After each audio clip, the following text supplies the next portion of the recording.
छत्तीसगढ़ की डोंगरगढ़ की शांत पहाड़ियों के बीच एक रहस्य गहराता जा रहा था। जो जगह साधना और अध्यात्म की होनी चाहिए थी, वहां सुलग रही थी एक ऐसी सच्चाई, वहां पर सुलग रही थी एक ऐसी कहानी जो सामने आने के बाद हर किसी को हैरान कर गई। एक आश्रम है जो बाहर से तो दिखता था योग और साधना का केंद्र, मगर दोस्तों, उस योग और साधना के केंद्र के अंदर यानी कि उस फार्म हाउस के अंदर से निकला एक ऐसा काला राज जिसे ब्लैक होल कहा जाए तो गलत ना होगा। जहां आध्यात्म नहीं, अंधकार पल रहा था। इस शख्स का नाम जो पुलिस की गिरफ्त में खड़ा है, तरुण अग्रवाल है, जिसे सोनू भी कहते हैं। उम्र है इसकी करीब 45 साल। रिपोर्ट्स के मुताबिक 20 साल पहले तक ये शख्स एक पीसीओ चलाता था, फिर अचानक ये गायब हो गया। और जब लौटा तो ना कपड़े वही थे, ना चाल वही थी, पहचान वही नहीं रही। और लौटा तो एक कथित योग गुरु बनकर लौटा। साथ लाया विदेशी कनेक्शन, विदेशी लड़कियां और विदेशी फंडिंग भी। गोवा से सीधा डोंगरगढ़ की प्रज्ञागिरी पहाड़ियों पर इसने, कहते हैं, 6 करोड़ की एक जमीन खरीदी और बना डाला एक रहस्यमय फार्म हाउस। एक ऐसा फार्म हाउस जहां पर हर वो काम हो रहा था जिसे सुनकर आप हैरान हो जाएंगे, जिसका नाम सुनकर लोग कभी श्रद्धा से सिर झुकाते थे, आज उसकी कहानी उनको डरा रही है। लेकिन उस फार्म हाउस की दीवारों के पीछे कुछ ऐसा चल रहा था जिसे एक गुप्त अड्डा कहा जाना चाहिए, एक कालिक से भरा धंधा। दरअसल 26 जून को पुलिस ने जो उस फार्म हाउस के अंदर देखा, उसने उनके भी होश उड़ा दिए। उस बाबा के फार्म हाउस से मिले सेक्स टॉयज, वाइग्रा की गोलियां और इंजेक्शन, और सबसे खौफनाक चीज गांजा। एक ऐसा नशा जो हमारे यूथ को बर्बाद कर रहा है। लेकिन कहानी दोस्तों सिर्फ यहीं खत्म नहीं होती, बल्कि यहीं से अब इस कहानी की शुरुआत होती है। अब शुरू होती है वो तहकीकात जो ले जाती है पुलिस को एक ऐसे गहरे जाल में जहां हर परत के नीचे कोई और सच छिपा हुआ था। ड्रग्स का काला कारोबार चल रहा था, विदेशी लड़कियों के वीडियो सामने आए, विदेशी बैंक अकाउंट की कहानियां सामने आई, और एक ऐसा सोशल नेटवर्क सामने आया जो एक छोटे से शहर की चुप्पियों में विदेशी साजिश की परछाई बनकर छिपा हुआ था। पुलिस जब तरुण को हिरासत में लेती है तो उसके जवाब भी रहस्य से कम नहीं लगते। दरअसल ये शख्स कभी खुद को इंटरनेशनल योग गुरु बताता है, तो कभी कहता है कि वो 10 एनजीओ का डायरेक्टर है। दावा तो ये भी करता है कि इसने 100 देशों की यात्रा कर रखी है। लेकिन इसके पास से पुलिस को ना कोई पासपोर्ट मिलता है, ना कोई बैंक डिटेल मिलती है, और साथ ही साथ कोई मोबाइल फोन भी नहीं मिलता। पुलिस हैरान है, जब सवाल पूछती है तो जवाब सही मिलते नहीं है। तरुण की गाड़ियों में, वैसे रिपोर्ट्स में कहा जा रहा है कि अक्सर विदेशी लड़कियों को देखा जरूर गया है। फार्म हाउस के अंदर बंद पैकेट भी मिले हैं, गोवा से मंगवाया गया सामान भी मिला है, और बंद कमरों में पलती एक डार्क रियलिटी भी दिखाई दी है। पूरे फार्म हाउस में सिर्फ इंसान नहीं थे, वहां तैनात थे 2 विदेशी नस्ल के खूंखार कुत्ते भी, जो 24 घंटे उस फार्म हाउस में खुले रहते हैं। किसी को अगर अंदर जाना हो तो पहले उन कुत्तों से, कहते हैं, परमिशन लेनी पड़ती है, उसके बाद ही फार्म हाउस के अंदर एंट्री मिलती है। आज की कहानी आपको हैरान भी करेगी, डराएगी भी, और सोचने पर मजबूर भी करेगी, तो वीडियो को आखिर तक जरूर देखिएगा। नमस्कार, मेरा नाम है मोहम्मद आसिम और आप देख रहे हैं क्राइम तक। छत्तीसगढ़ की धर्म नगरी डोंगरगढ़ की पहाड़ियों में गोवा जैसा आश्रम चलाने वाले कथित बाबा का विदेशी कनेक्शन भी अब सामने आया है। बाबा अपने आश्रम में विदेश से कई सामान मंगवाए थे, आश्रम में पैकेट भी मिले हैं। इसके अलावा विदेशी लड़कियों के साथ उनके कुछ वीडियोज हैं जो अब वायरल भी हो रहे हैं।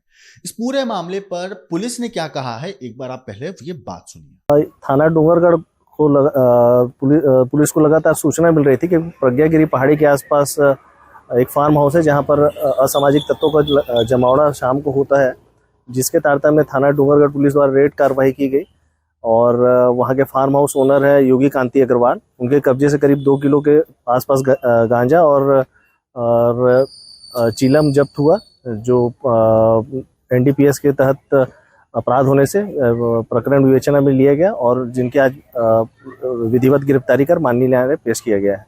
जी सर, पूछताछ में और कौन सी बातें जो निकलकर सामने आई हैं, जो अलग अलग राज्यों और देशों से उनका संपर्क बताया होना, ऐसा कुछ जानकारी निकलकर सामने आई? प्राथमिक रूप से उनसे पूछताछ किया गया तो उन्होंने बताया कि विगत 20 वर्षों से वो गोवा में निवासरत थे और विभिन्न यूनिवर्सिटी से उन्होंने योगा का उपाधि उन्होंने ली है, और कुछ विदेशियों को भी वो ट्रेनिंग देने का काम करते थे।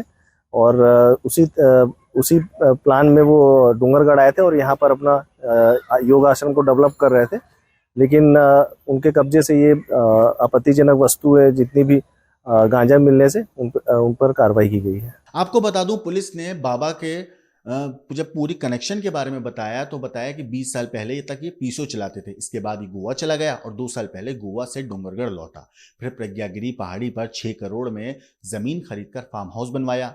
हालांकि अभी उसका कंस्ट्रक्शन चल रहा है। बाबा को बड़ी तादाद में कहते हैं विदेशी फंडिंग भी मिलने की जानकारी है, ऐसा मीडिया रिपोर्ट्स में कहा जा रहा है। और मीडिया रिपोर्ट्स के हवाले से अगर मैं आपको बताऊं तो पुलिस की नज़र में बैंक अकाउंट और इससे जुड़ी चीजें भी हैं।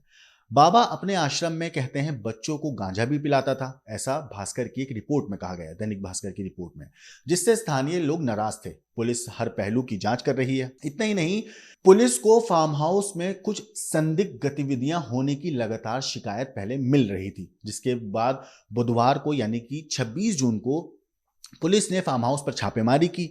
इस दौरान फार्म हाउस के अंदर पुलिस ने सेक्स टॉयज, इंजेक्शन वाइग्रा के गोलियां और साथ ही साथ नशे का सबसे खतरनाक सामान यानी कि गांजा जो है पुलिस ने बरामद किया। डोंगरगढ़ में बीते 1.5 साल से तरुण और उसके विदेशी दोस्तों का नेटवर्क बड़ा है। इतना ही नहीं, तरुण अपनी गाड़ियों में कई बार अलग अलग विदेशी लड़कियों के साथ भी देखा गया था।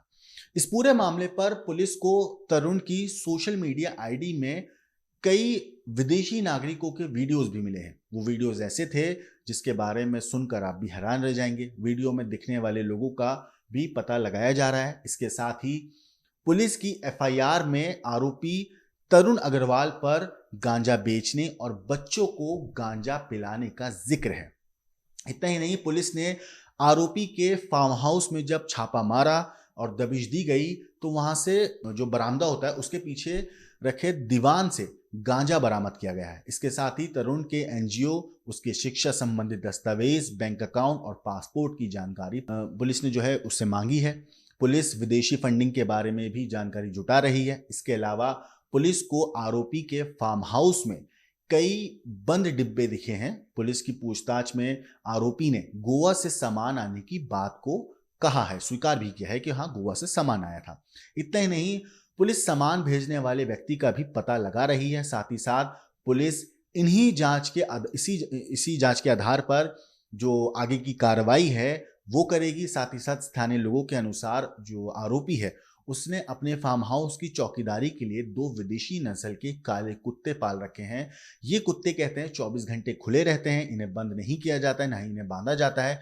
जब भी कोई शख्स फार्म हाउस जाता है तो कुत्तों को एक जगह बांध दिया जाता है। पूछताछ में आरोपी ने खुद को यह भी बताया है कि वो 100 देशों की जो है यात्रा कर चुका है और अंतर्राष्ट्रीय योग गुरु है। उसने 10 से अधिक एनजीओ का डायरेक्टर होने का और विदेशी जो फंडिंग है उसका दावा भी किया है। इतना ही नहीं दोस्तों, मैं आपको बता दूं, पुलिस अब एनजीओ और उसके पासपोर्ट, बैंक खातों और सोशल नेटवर्क की जांच कर रही है ताकि हर पहलू से इस पूरे मामले में जांच की जा सके।